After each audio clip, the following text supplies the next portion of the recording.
Chapter 1151, Deceit, in a hotel in the Backland Bridge area. Apart from his thoughts that still belonged to him, Klein could no longer control anything else. Even his eyeballs couldn't move. He knew very well that this was likely a deeper level of parasitizing. In this state, he could only look ahead of him in fear and despair. He watched as Inuni, who was wearing a monocle with a smile on his face, changed into Amon's original form. He took a step forward counterclockwise and opened his mouth to speak in Mandarin in an articulate and mellow manner. The immortal Lord of heaven and earth for blessings. Did he steal my thoughts just now, or my ability to speak Mandarin? It should be the former, otherwise he wouldn't be able to grasp this ritual. Klein's pupils couldn't widen as he watched. He felt an unprecedented sense of anxiety. As though sensing his emotions, the monocled man turned to look at him and smiled. He then took another step counterclockwise and whispered in Mandarin, The Sky Lord of heaven and earth for blessings. Following that, this blasphemer carried on the ritual with great familiarity. With every step he took and every chant of the incantation, Klein's heart sank even deeper into a dark swamp, as though he could no longer see any light. The celestial worthy of heaven and earth for blessings. When Amon took the final step and recited the final incantation, a boundless, grayish-white fog suddenly appeared in front of Klein. He heard layers of pleas. There was no need to listen carefully, as he understood what it meant with his spiritual perception. After advancing to Scholar of Yore, he had obtained basic control over Sapphira Castle. No matter who it was, even if they had the correct ritual and corresponding incantation, they needed to obtain his permission to enter the world above the gray fog. Reject him. Klein was instantly delighted as this idea clearly surfaced within him. However, just as he had this thought, he had forgotten it. Standing there, he looked like a statue carved from stone. His intention of rejecting Amon had been stolen by him. Klein once again felt despair, but the grayish-white fog in front of him and the prayers in his ears didn't disappear. Klein was first taken aback before he understood what was going on. I understand. I have to head above the gray fog myself and control Sapphira Castle to give him permission to enter. There is no default option. This thought was like a straw which Klein grabbed at without any hesitation. It prevented himself from sinking into the water silently without anyone hear him cry. Although he still didn't know how to make use of this matter, his intuition told him that a slim possibility and his only hope could be hidden in this detail. At this moment, Amon stopped the attempt and cast his gaze at Klein. Clearly, he had failed to successfully enter Sapphira Castle. This angel of time adjusted the monocle on his right eye and smiled without any change in expression. Honorable Mr. Fool, your idea of saving yourself is very interesting. Amon had used the standard Loan language, but every word seemed to be able to stir the powers of nature, creating one explosion after another in his mind. How is he so sure that I'm the fool and not the blessed of the fool? Klein felt his body turn cold as the hope that had just surfaced sank into the water once more. Amon, T-S-K-E-D. How am I certain? Amon pulled the chair from before over and sat down. He pointed at the round stool opposite him and said, Sit down, don't stand on ceremony. The moment he finished his sentence, Klein couldn't help but stride forward and sit on the round stool. Amon looked around the room and grabbed Klein's black silk top hat. He put it on his head and said with a smile, Did you think that I wasn't aware that the ritual would be unsuccessful? It hasn't been long since Sapphira Castle produced an anomaly, so how could I forget? I just want to see your reaction. And you subconsciously felt despair and instinctively rejected me. That was very interesting. If you weren't the one who was called the fool, how could you have such thoughts? Dear Mr. Fool, am I right? As he repeated the 4 rhetorical questions, Amon looked rather pleased, as though he was an old hunter who had caught the fox's tail. I fell for his scam. Only then did Klein realize why Amon wasn't disappointed at all. He subconsciously wanted to deny it, but after some thought, he calmly said, Kill me. I can speak now? Klein tried to control his body, but it was completely impossible. In the next second, he was prepared to recite the honorific name of the Evernight goddess, but this thought was immediately lost. The thin-faced blasphemer Amon pressed down on his right monocle and maintained his excited state from before. So that you can be reborn in Sapphira Castle? The more I talk to this fellow, the more mistakes I make. Klein shut his mouth tightly and didn't say another word. When Amon saw this, he shook his head with a smile. There's no need to be so afraid. Actually, there's no bad blood between us. Sitting on the round stool like a doll, Klein was stunned for a moment, but he didn't respond. Amon leaned forward slightly and looked into his eyes before continuing with a smile. The only conflict we have is regarding Sapphira Castle. But do you really wish to shoulder that fate? Aren't you worried that the original owner of Sapphira Castle will revive within you? This was something Klein was very concerned about, making him at a loss for words. Amon pinched the crystal monocle and didn't urge him to answer.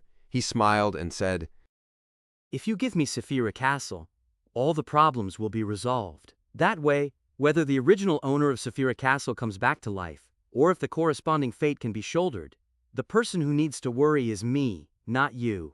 Also, I'll be the one to take over the subsequent arrangements of my zealous brother, Dor, and Lil, Zeratul pursuits, and the benediction of Evernight. And you will be freed from all this, and just stay, as a Sequence 3. Heh, why would I want to kill you? What's the point of killing a Sequence 3? Even if I want to retrieve the characteristic, it's still expendable. My prey will only be Pelez, Lil, Zeratul, and Dor. The rest will purely depend on my mood. As for the organization that you established, I can also help you maintain it. It's very fascinating and interesting. If you think this price isn't enough, then I can make you my blessed. Heh, are you not pretending that the fool is the angel of time, Amon, in the city of silver? This can turn into a reality in the future. I will lead them out of the forsaken land of the gods and see the light outside. When the time comes, you'll still have a chance to advance to Sequence 2 and become an angel. This is practically taking over all my worries and hardships. There are only benefits left. Klein, who didn't have a huge desire in becoming a true god and controlling Sapphira Castle, heard his heart palpitate with excitement. If he hadn't known that Amon was the #1 master in deceit, he would have agreed to it on the spot. But in the end, he still said without any expression, Kill me. Is that the only thing you know how to say? Amon said without any signs of anger. He looked at Klein with piqued amusement. To him, this was a very interesting matter. It was completely understandable that he would encounter difficulties during the process. They only served to make success even more fulfilling and delightful. I'm just a heartless broken record. By lampooning, Klein eased his depression and despair. Instead of answering, he asked, How do you know that the City of Silver thinks that you are the fool? He didn't dare to say that the City of Silver still suspected that the fool was the god that Amon believed in, afraid that he would provoke him. Of course, if Amon was the type of person who would lose his intelligence after being provoked, he definitely would have tried doing so. This was because he now suspected that, after gaining initial control of Sapphira Castle, he would be reborn above the gray fog after his death. Unfortunately, Amon wasn't a king of angels from the storm pathway, but a god of trickery that gave even the true deities a headache in the fourth epoch. Amon laughed and said, Do you think I only have 2 avatars in the City of Silver? Since you, the fool, and the hanged man have intervened, then I'm happy to quietly watch from the sidelines. The City of Silver is still accommodating Amon's avatar, who's the fellow who was parasitized. Yes, previously, the members of the Giant King's Court's exploration team weren't parasitized. This is something that can be confirmed. As his mind tensed up, Klein felt that it was only natural. This was because Leonard had once told him that seeing one Amon meant that there were a bunch of Amons lurking around. It wouldn't just be a small handful. Without much thought, Klein tried hard to come up with an attempt to create an opportunity. You didn't rob me of my destiny directly because you can't handle it right now? Eamon nodded frankly and said, Yes, that's why I want to make a deal with you peacefully. But since you rejected my offer, I can only bring you to see my real body, to a sufficiently safe place. Then, your destiny will be taken away. When that happens, your ending will not be as good as I just said earlier. As he spoke, the black-haired, black-eyed man with a broad forehead and thin face slowly got up and walked towards the door. With that, Klein stood up and followed behind like a puppet. As he reached out to open the door, Eamon seemed to recall a question. He pressed down on the crystal monocle and turned to look back at him. What's the fourth line of your scholar of your honorific name? In mysticism, every existence's corresponding honorific name wasn't that strict. As long as one used the correct format in certain descriptions to narrow the scope to prevent any ambiguity, they could point towards the corresponding hidden existence. This was also why quite a number of heretics who knew anything about mysticism could randomly make up honorific names while still receiving feedback. Of course, if it wasn't for the honorific name given by the hidden existence, there was no way to enjoy receiving feedback. Whether they established a connection or not depended on whether the existence was interested in the supplicant. Previously, Eamon had used his understanding of the scholar of Yor and Gehrman Sparrow and the powers of the Marauder Pathways Sequence 7 cryptologist to restore the full honorific name that could point accurately to Gehrman Sparrow. However, he didn't attempt to pray and use the automatic response to establish a connection to lock onto Klein's location, because his godhood intuition told him that there was a problem with the fourth sentence, dooming him to fail. The fourth line of Klein's honorific name flashed across his mind, but he had no intention of telling Ammon. At that moment, Ammon opened his mouth and read out his thoughts. Protector of Backland magic and drama performers. This so-called angel of time and blasphemer fell silent for a few seconds after saying it out loud. Then he smiled, very happily. After laughing, Eamon adjusted his monocle on his right eye and said with a smile, To be honest, this is all very interesting. Are you really not considering becoming my blessed? Klein opened his mouth and gave a familiar answer. Kill me. Chapter 1152, Error. Upon hearing Klein's reply, Eamon smiled and shook his head. As he reached out to open the door, he casually asked, How did you think of such an honorific name? It needs to have a certain connection with myself, but also be able to avoid others from using the prayer's automatic response to lock onto me. There aren't many such honorific names. Seeing that his identity had been exposed, there was no need for Klein to hide it any further. Furthermore, he hoped to use such a conversation to grasp an opportunity. At the same time, his mind raced as he began thinking about how to save himself. I've been deeply parasitized. If I have any thoughts that aren't beneficial to Eamon, it will be easily sensed and detected by him. Today is Saturday, and it's almost Monday again. If the fool suddenly stops the tarot gathering without any warning, the other members will definitely be terrified, nervous, and confused. Here, those who have the means to contact the world will definitely attempt to summon the messenger to ask for the reason. And once Miss Messenger approaches me, she will be able to discover the existence of Eamon. Then, she can use the yesterday once again charm to recover to her peak condition. With the complete strength of an angel, she has a sizable chance of rescuing me from Eamon's avatar. The most important thing for me now is to persist and live for 2 days. Yes, since Eamon can't steal my fate right now, why did he try to trade peacefully? Even if I agreed to it, he wouldn't dare to let me go above the gray fog to grant him permission. That would mean that I'm free from his control, and able to Sapphire Castle to effectively purify and make a counterattack against the parasite. Is the agreement itself a switch, and there's no need to follow up on it? Eamon deliberately didn't mention this. As expected, it was a scam. Having grasped a sliver of hope, Klein decided to stall for time as long as possible for the next 2 days. The focus of Eamon was still on the honorific name that no human and angel could think of. As he walked out of the room, he scratched his chin and said, Have you provided any protection to Backland's magic and drama performers? I've protected a trickmaster before.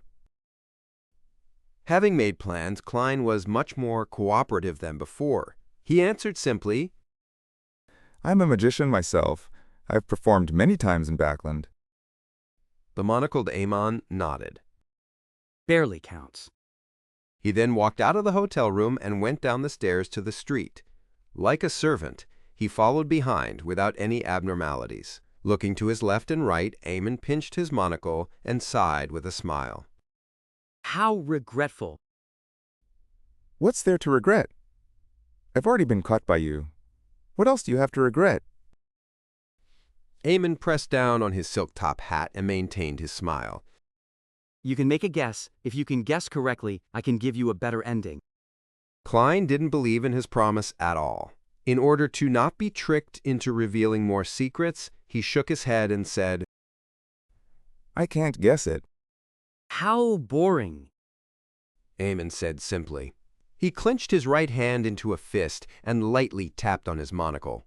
From the pedestrians, the trees by the side of the street, the sparrows on the rooftops, the rats in the muddy corners, and all kinds of living creatures in the air, illusory worm-like figures flew out, returning to Amon like stars. This son of a god's status instantly rose to the level of an angel. As for Klein, he raised his left hand, and the human-skinned glove suddenly turned transparent. This was the activation process of traveling. At that moment, the only thing on him which was real was creeping hunger. The rest were made by using the powers of a faceless, as well as the glove using flesh and blood as the material. Seeing that traveling was about to begin, Klein was taken aback as he blurted out, Why didn't you teleport in the room? He had expected Amon to leave Backland with him. After all, this was a place where even a king of angels had to be wary of. However, he couldn't understand why. He would open the door, go down the stairs, and leave the hotel in such ordinary fashion. The eye behind the monocle swept across Klein as the corner of Amon's mouth slowly curled up. I've already answered you. What a pity that you didn't seek help from Pelez. This angel of time had an obvious smile on his face, but there was no emotion in his black eyes. It made Klein shudder. He's certain that I have some connection with Pelez Zoroast. Is it because of what happened the last time? No, stop it. Klein attempted to cogitate, trying his best to control himself from thinking too much so as to prevent his thoughts from being stolen by Amon. Amon glanced at the panicking passers-by on the street in an impassive manner before looking up at the gray sky and saying, I can only wait for the next opportunity. The most important thing now is to bring you to that place. As they spoke, both of them turned transparent at the same time and vanished from the hotel's entrance. None of the people who came over felt anything amiss. After passing through countless indescribable spirit world creatures and overlapping layers of different saturated colors, Klein and Amon appeared above the sea. Beneath their feet was a huge fissure. The blue seawater had been cut off as they plummeted deep into the bottomless darkness like a waterfall without ever filling it. This was the entrance to the ruins of the Battle of Gods. With a thought, Klein asked, You're taking me to the forsaken land of the gods? The magnificent waterfall was reflected in Amon's monocle. He nodded slightly and casually replied, That's right. When we get there, even your messenger won't be able to sense you through the contract. The forsaken land of the gods was clearly separated from the spirit world. Only by relying on Sapphira Castle could a connection be made. Amon knows what I'm planning to do. The flame of hope that was ignited in him was extinguished by the cold reality. He couldn't find another way to save himself for the time being. At this moment, the levitating Amon muttered to himself, If my mausoleum in Backland hadn't been destroyed by the Church of Steam, we could have used the abyss as a springboard to head there directly. We wouldn't have to go through all this trouble. Klein guiltily changed the topic. The abyss is connected to the forsaken land of the gods? No. Amon shook his head and said with a relaxed expression, But I can use some of its characteristics to go anywhere. With a thought, Klein probed, I heard that there were some nasty changes in the abyss. Eamon turned his head and glanced at him without concealing his curiosity. You're actually aware. Yes, I once thought of exploring the abyss. Klein didn't speak further, afraid that the King of Angels of the Marauder Pathway would discover that he could read Roselle's diary. At this moment, Eamon suddenly laughed. You want to explore the abyss? What's so funny about that? Klein was very interested in what had happened to the abyss to begin with. Thus, he took the opportunity to cooperate with Amon in an attempt to know more. Just as he finished speaking, he suddenly had a new idea. Using the conversation I had with Amon, I could grasp more historical secrets to speed up my digestion of the Scholar of Yore potion. That way, I could try using it to deepen my control of Sapphira Castle and escape from my current predicament. This thought flashed through his mind as he quickly restrained himself and stopped thinking about such matters. In regards to his question, Eamon chuckled and said, Your visiting of the abyss is like offering yourself as a beautifully packaged gift to someone who wants it. Dark side of the universe? Klein was first alarmed before he made a guess. Eamon nodded. He was originally the only surviving ancient god, the devil monarch, Farbodi.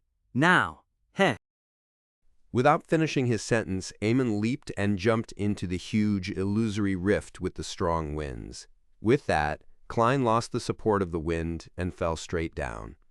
After an unknown period of time, the water that resembled a fountain surged upwards rapidly, throwing him and Eamon to the other side of the severed face.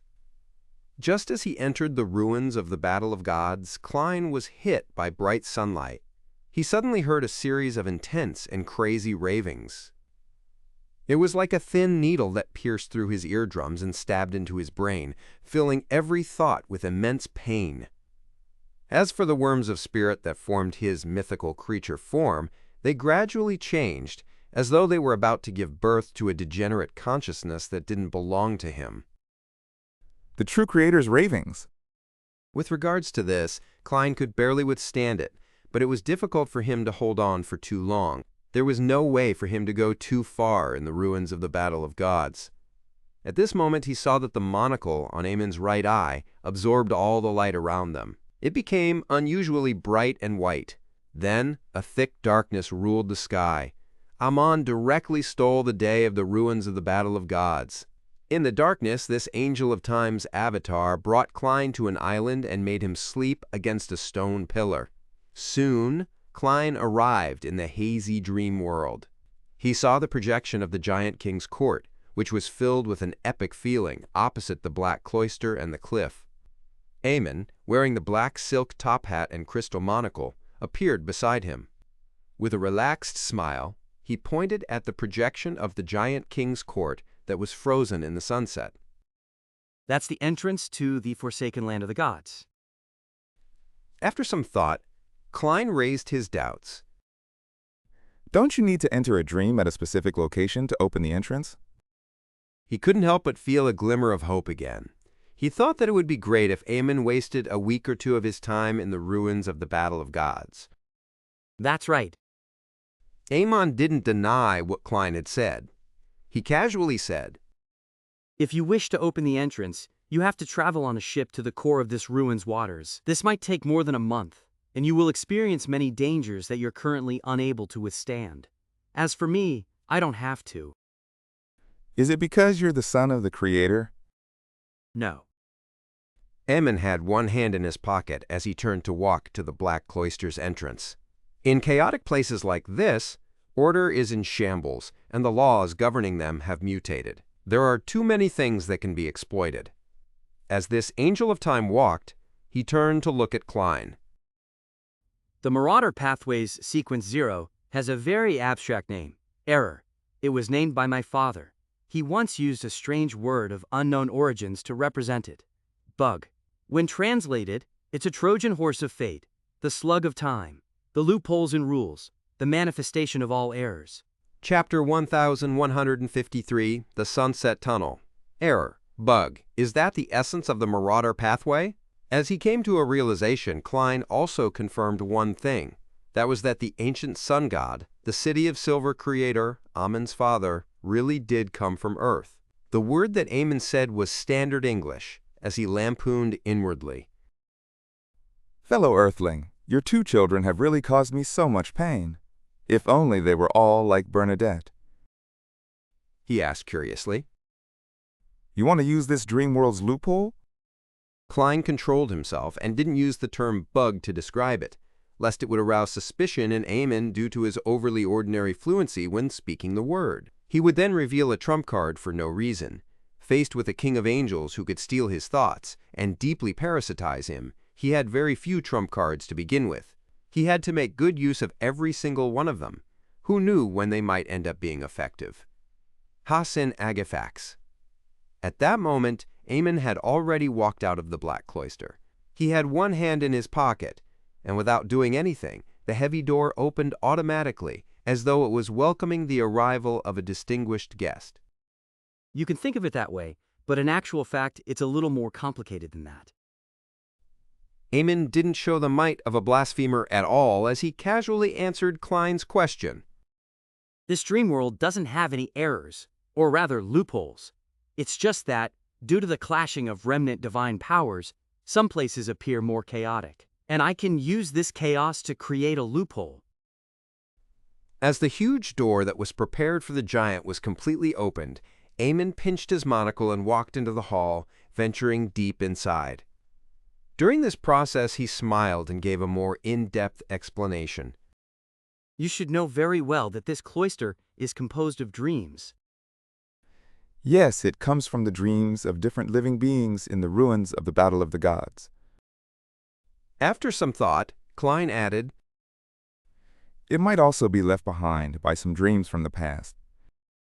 At that moment, the man and angel walked on a winding black staircase. The light of dusk shone through the stained glass from high above, bringing with it a feeling of burning holiness.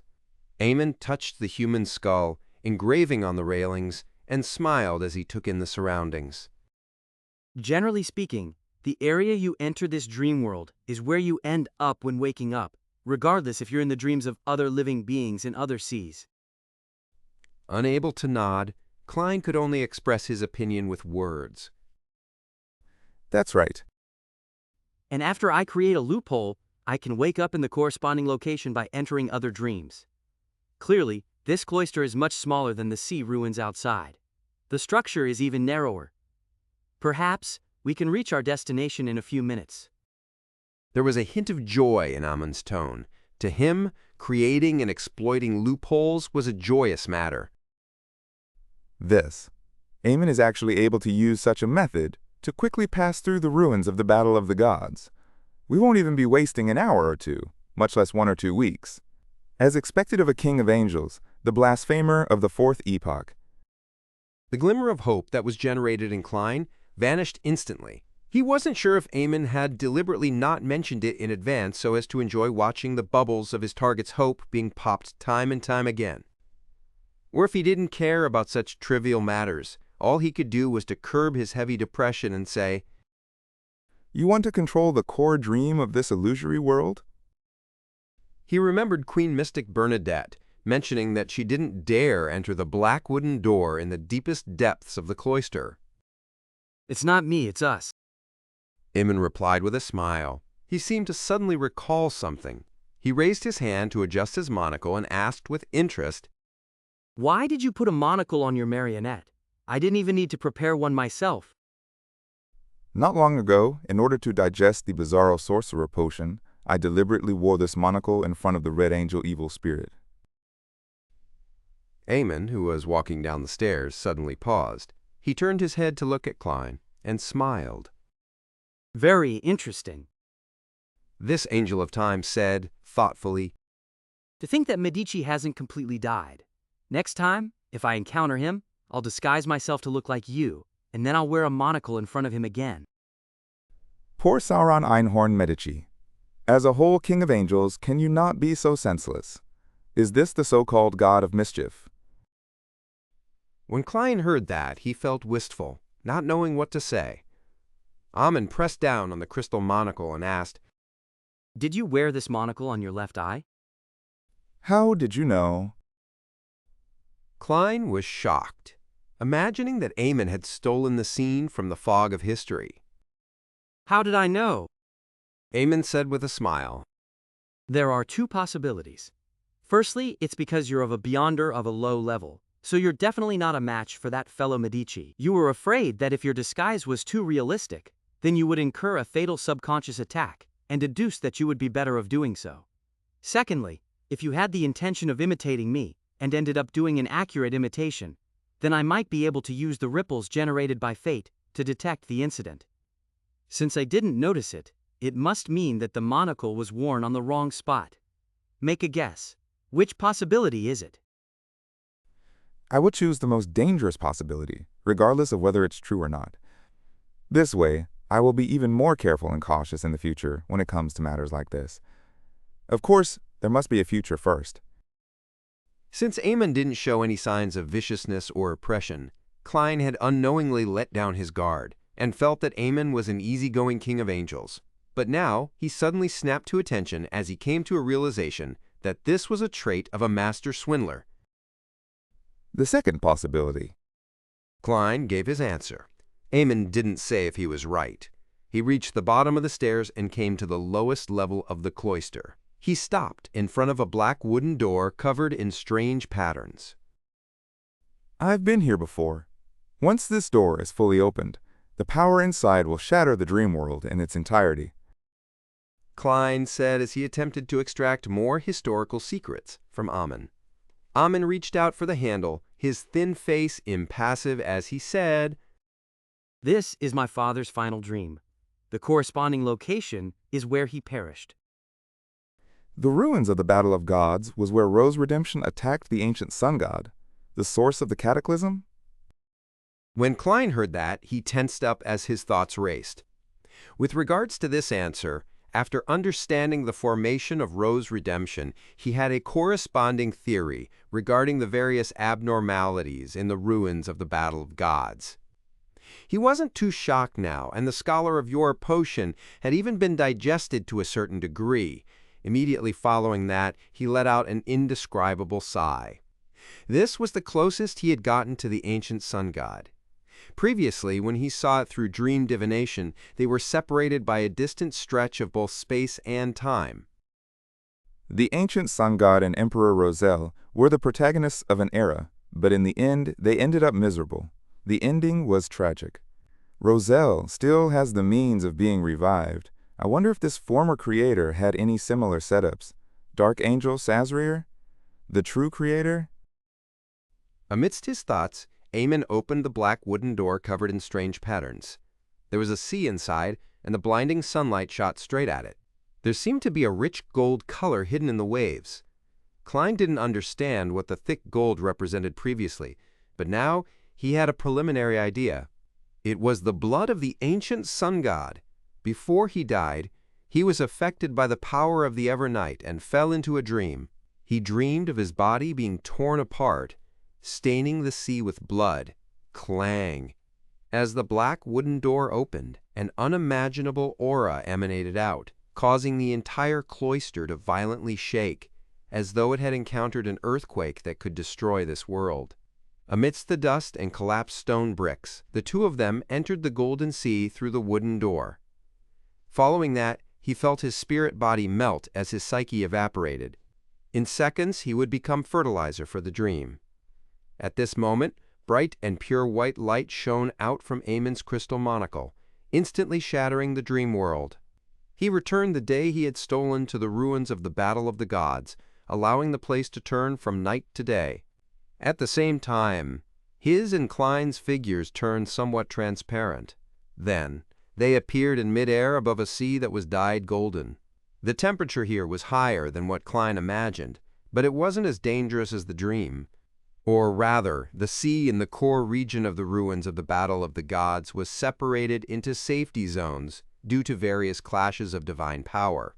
As long as one didn't blindly explore the area, then there wouldn't be too much of a problem. In the next second, Aemon's monocle drew in all the light from his surroundings, making himself appear extremely bright.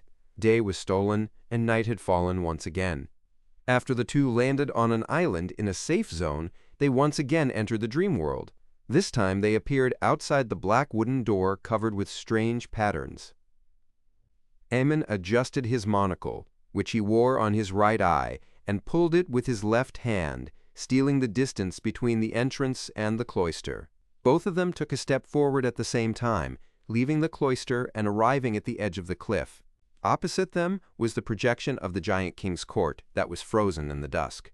Klein originally thought that Aemon would follow procedure and chant the corresponding honorific name, but to his surprise, he only raised his right hand and snapped his fingers. The clouds that separated the two mountains instantly boiled as they parted to the left and right, revealing an invisible dark rift at the bottom.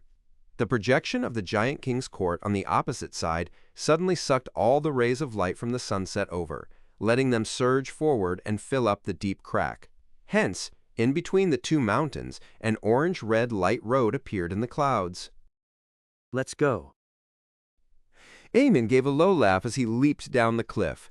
With the fluttering of his clothes, he landed on the passage formed by dusk. Unable to resist, Klein could only follow and jump down the cliff. Chapter 1154. I'll give you a chance. The path that was formed by dusk didn't seem to contain anything, but after Aemon and Klein landed one after another, they didn't continue falling, as though they were walking on the ground. This time, Aemon didn't steal the distance. Instead, he brought Klein along as they approached the majestic projection of the Giant King's court. From time to time, he would observe and admire the beautiful scenery. Walking above the sea of clouds, they walked along a sunset bridge with the legendary palace in the distance. It was supposed to be a joyful and refreshing matter, but Klein felt as though he was walking into the abyss, doing so one step at a time. The more he struggled, the deeper he fell. Once he entered the forsaken land of the gods, many things that he relied on would be useless. Before long, Aemon and Klein arrived at the projection of the Giant King's court and stood in front of the tallest building.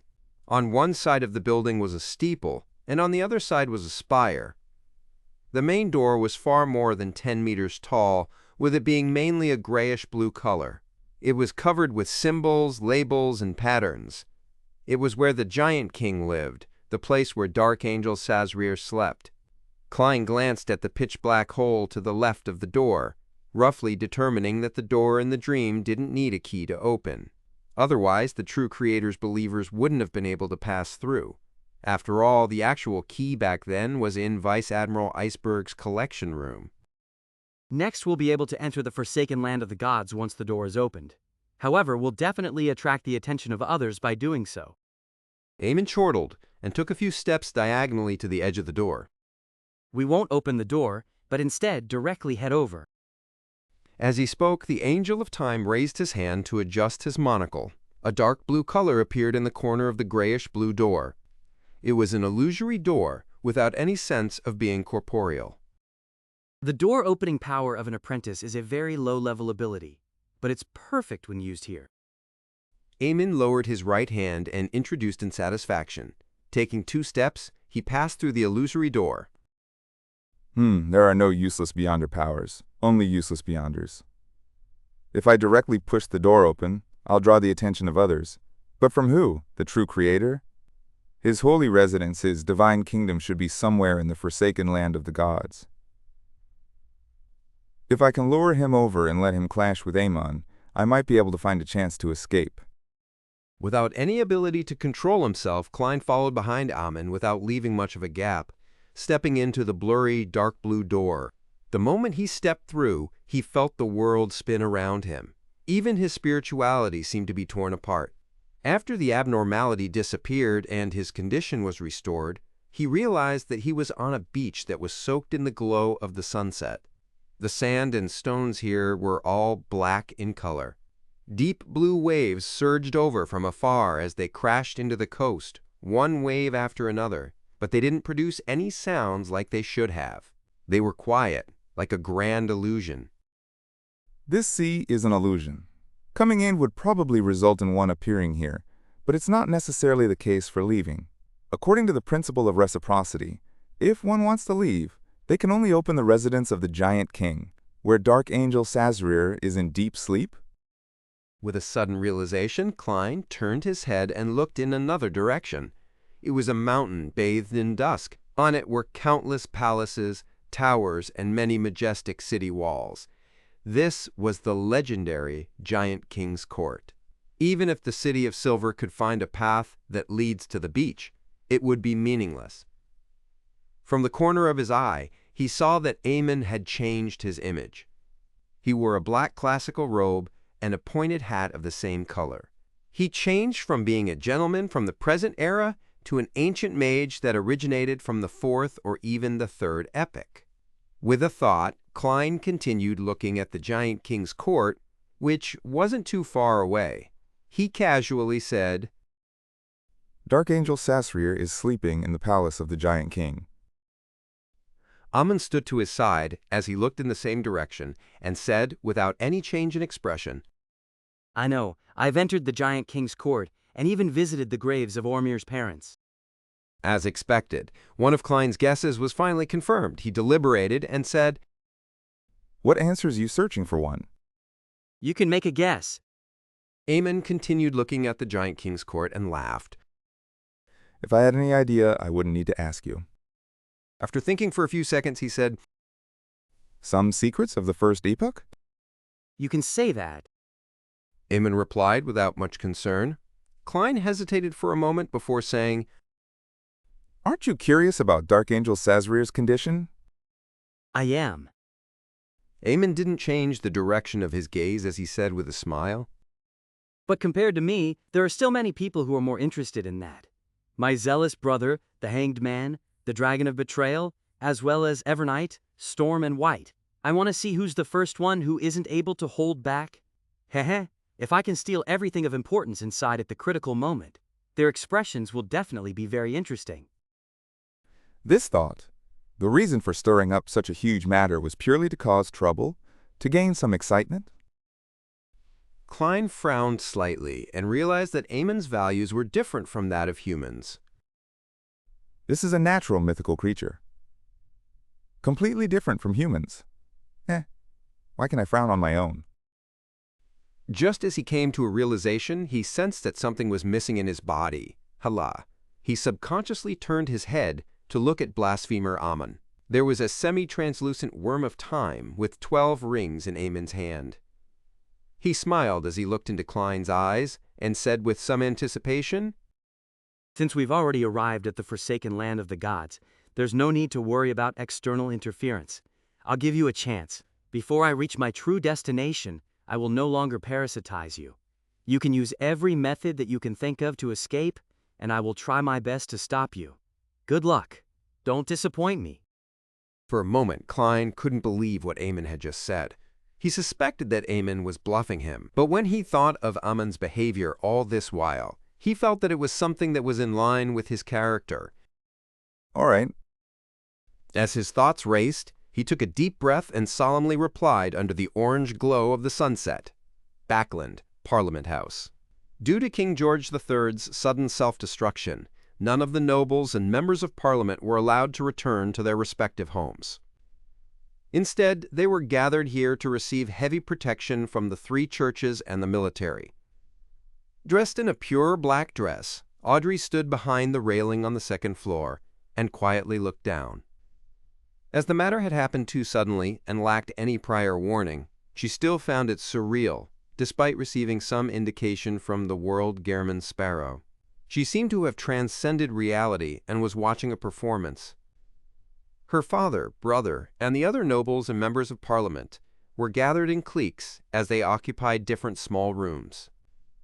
From time to time, one would walk out of the small room, bringing with them the stench of smoke and their gentlemanly attire as they rushed to another discussion circle.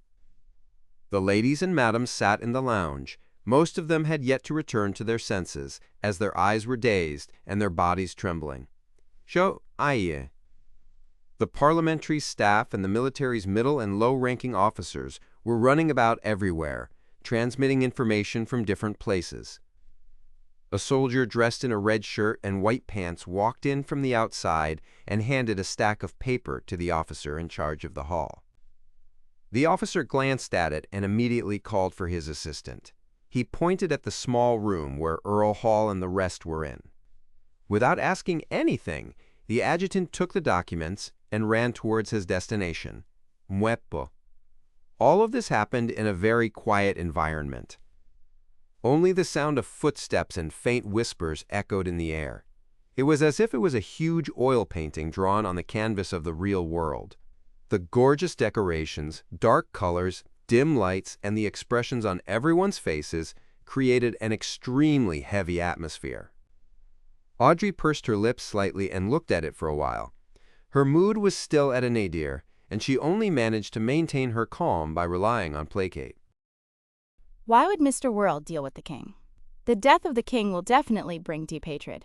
It doesn't matter what sequence the king is, because he has never shown it. This doesn't affect the overall strength of the kingdom. But this incident is enough to explain one thing. The three churches, royal family, and military have fractured apart. The internal strife is quite serious. The situation with Lowen will be very dangerous. Its enemies will definitely not let this opportunity go. As her thoughts raced, she saw a man in a black coat rush into Parliament House. He suppressed his voice and started talking to the officer in charge of the lobby. As an experienced spectator who could observe the subtle expressions and body language, reading lips was undoubtedly Audrey's strength. As she watched, she interpreted the corresponding content. Intis has used the excuse of conflict in the borders of the Homesis mountain range to gather a large number of troops there. Audrey bit her lip lightly as that familiar feeling of not belonging there arose again. It was as if she had seen a novel's description play out in the real world. The grayness of the sky seemed to grow thicker. No one spoke in the house where the Morettis lived. Benson stood behind the oriel window with a solemn expression as he looked at the people rushing down the streets. It was unknown what he was thinking. Melissa sat on the sofa beside the coffee table. She lowered her head and looked at the crude machinery she made. It was as if she had become a statue.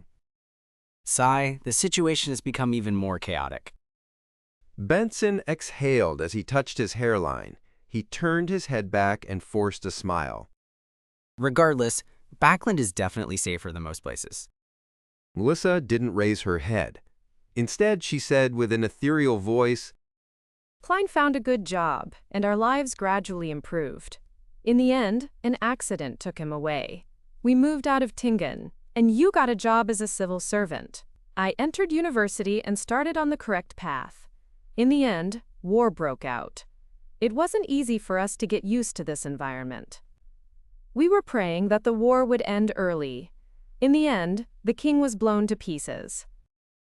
Having said that, Melissa slowly lifted her head and looked at her brother with a confused expression.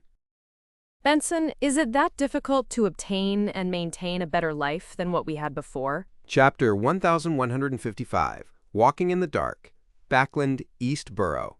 Fours, who had just returned from the land of ice and snow, was wrapped in thick layers of clothing.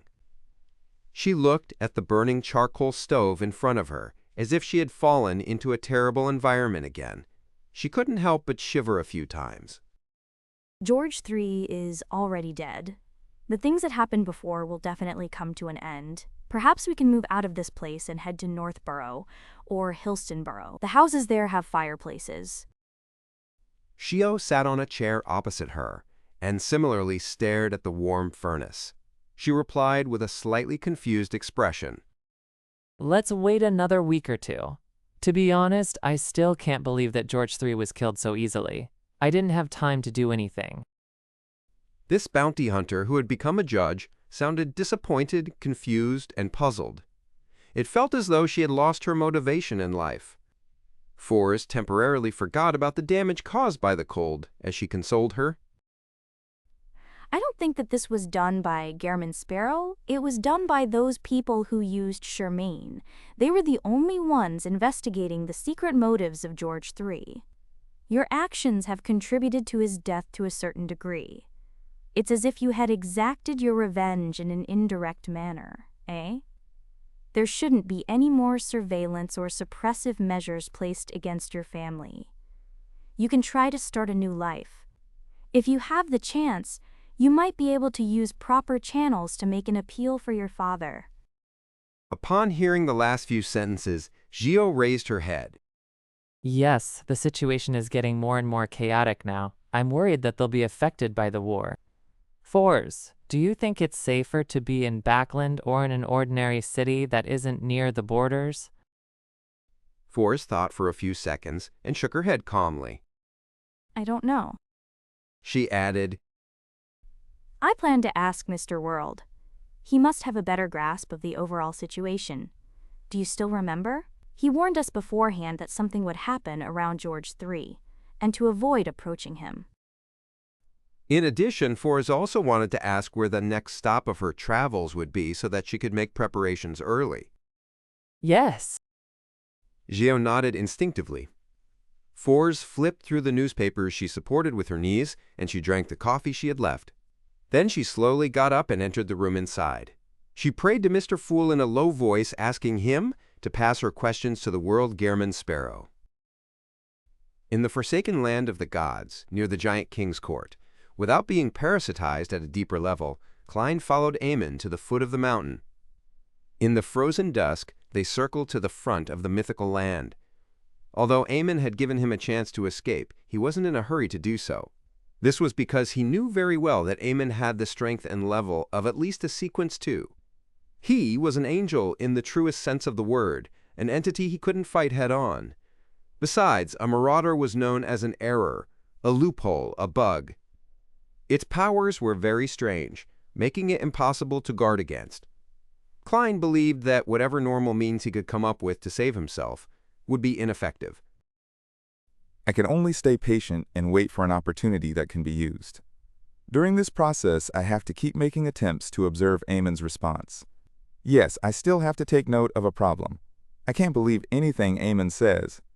He has already retrieved the worm of time and removed my parasitized state. At least, in terms of my condition, he isn't lying. But this might not be the whole truth. I can't rule out the possibility that he has left a worm of time lurking in my body. He might take control of my body at a critical moment. As these thoughts surfaced in Klein's mind, he chatted with Aemon, asking about Dark Angel Sasrir. However, he saw that nearby, in the distance, the dusk was fading away as darkness blanketed the area. Lightning bolts that snarled from time to time lit up half the sky. They had arrived at the boundary of the giant king's court and were about to leave the mythical kingdom. Once I'm in the darkness, I'll either evaporate into thin air or encounter a sudden, terrifying monster attack. With a thought, Klein pretended not to know anything as he continued proceeding forward. He went from the orange dusk and into the deep darkness. At this moment, Aemon, in his black, classic robe and pointed hat, accompanied with a monocle, reached out his hand and pulled back a lantern covered in thin animal hide. Inside the lantern, a candle made of some unknown oil emitted a faint yellow light and a slightly pungent smell. Aemon threw the lantern at Klein. Carry it. Klein caught the lantern and fell silent. A few seconds later, he probed. Where did you get this from? At that moment, Klein imagined that Aemon had summoned a projection from the historical void. Aemon pinched the crystal monocle and said with a smile, I stole it from the human camp up ahead. Oh, that's the City of Silver's afternoon town camp. It was stolen. Klein's eyelids twitched. He didn't ask further as he carried the lantern into the endless darkness. The dim yellow light was like an invisible defensive barrier as it quickly spread out, creating a warm zone in the dark night. At this moment, the lightning in the sky kept flashing. The gap between them was rather long, and there was almost no thunder. It occasionally boomed. According to the general knowledge he had learned from Little Sun, this was nighttime in the forsaken land of the gods. It was the most dangerous period. As he proceeded forward, he first used the faceless powers, which had undergone a qualitative change. Together with creeping hunger, he adjusted his eye structure to adapt to this special environment. Following that, he used his spiritual perception to survey his surroundings. He felt that, in the darkness, there were many eyes staring at him, with creatures of indescribable shapes hidden. However, every time the lightning lit up and shone brightly, there was nothing. He wasn't worried at all about the serious backlash from using creeping hunger while not feeding it. From his point of view, there were only two outcomes. One was that creeping hunger attempted to devour him, but had its thoughts stolen away by Aemon. The second was that creeping hunger successfully devoured him, the wearer allowing him to be resurrected, thus escaping from his current predicament. The latter was something he was looking forward to, while the former didn't offer any losses, other than leaving creeping hunger somewhat perplexed. After proceeding forward for a while, he saw the City of Silver's afternoon town camp that was built using an abandoned building. Beyond those boulders and walls that were formed by stone pillars, the bonfire quietly burned and illuminated most of the areas inside, making them completely different from the outside world. The members of the City of Silver's exploration team were either patrolling or watching the area under the light's illumination to prevent any accidents. One of them was a Dawn Paladin who was nearly 2.3 meters tall. He was standing at the top of a stronghold and looking into the distance, wary of the monsters hidden in the darkness. Suddenly, he saw a faint yellow flame coming from afar in the darkness. This Dawn Paladin's pupils dilated as his heart raced. Apart from newborns and children who had yet to receive education, everyone in the City of Silver knew that this land had been forsaken by God. No one else would use fire in the darkness to create light.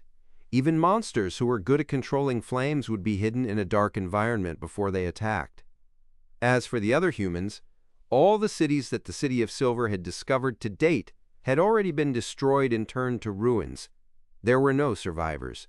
The only outsider they had seen to date was the strange little boy Jack, and at that moment a flame appeared in the depths of the darkness, one that was constantly moving. What does this mean? The Dawn Paladin who was standing in the stronghold couldn't think of anything at that moment. He could only feel his body trembling slightly. PT. The dim yellow light slowly approached from afar. It passed by the campsite and headed beyond Afternoon Town. Vaguely, the Dawn Knight saw two silhouettes that belonged to humans. They walked deep into the darkness, and their silhouettes were strangely illuminated by the light. Holding what looked like a lantern, they slowly left the camp and disappeared into the endless darkness. At some point in time, the Dawn Paladin was already holding his breath until the faint yellow light was completely gone. There are other humans? No, they can't be humans. The Dawn Paladin's eyes narrowed as he carefully turned around to inform the elder of the six-member council presiding over this camp. At this moment, he discovered that one of the lanterns hanging on a stone pillar was missing. This Dawn Paladin's body stiffened as cold sweat broke out on his forehead. As he walked away from Afternoon Town, Klein endured the stares of numerous pairs of eyes in the depths of the darkness. He secretly made use of the powers of a scholar of yore, as well as his connection with Sapphira Castle, to sense the grayish-white fog that was interwoven through history. He had succeeded. This proved that the Forsaken Land of the Gods wasn't isolated from Sapphira Castle. The holy residence of the true Creator, or even the Divine Kingdom, is located in this piece of land. If I were to trigger Sapphira Castle and create an anomaly, would it cause him to cast his gaze over and clash with Aemon? He is a true god. I don't have extravagant hopes in escaping into chaos, but I can seize the opportunity to commit suicide when he is dealing with Aemon. With a thought, Klein wanted to make Sapphira Castle quake slightly. In the next second, this thought disappeared. The corners of Aemon's mouth curled up slightly as he walked beside him. The Hanged Man has no interest in Sapphira Castle. Of course, his rationality might not be constant.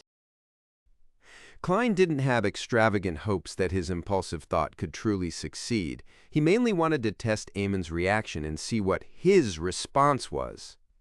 At that moment, he didn't feel depressed, nor did he hide his curiosity in asking a question. The Hanged Man is referring to the sequence 0 of the Shepherd Pathway? Aemon nodded slightly and said, That's right. This symbolizes degeneration. Of course, if you want to explain it in a positive light, that is sacrifice and responsibility. Klein thought for a moment before probing. I thought this was a nickname you came up with. Just like Medici. Based on what he knew, the true Creator was born because of Ro's redemption. It was very likely related to the death of the ancient sun god. Therefore, he wanted to know what kind of attitude Aemon had towards this evil god, and whether it was the same as his brother. Aemon nudged his monocle and chuckled. I've always respected the gods. To have a blasphemer say this sounds really contradictory. Helpless, Klein put a stop to the topic.